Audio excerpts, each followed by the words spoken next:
কিন্তু বাইরে থেকে তাকে চেনবার জো নেই।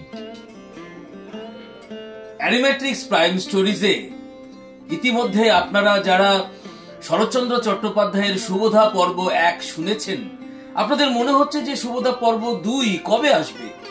হ্যাঁ, অবশ্যই আসবে সুবোধা পর্ব 2 এই শনিবার।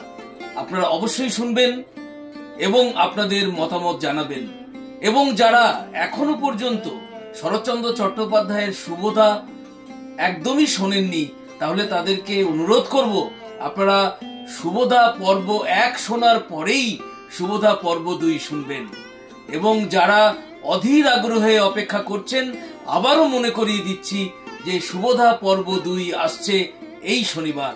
অবশ্যই শুনবেন অ্যানিমেট্রিক্স প্রাইম স্টোরিজে শরৎচন্দ্র চট্টোপাধ্যায়ের সুবোধা।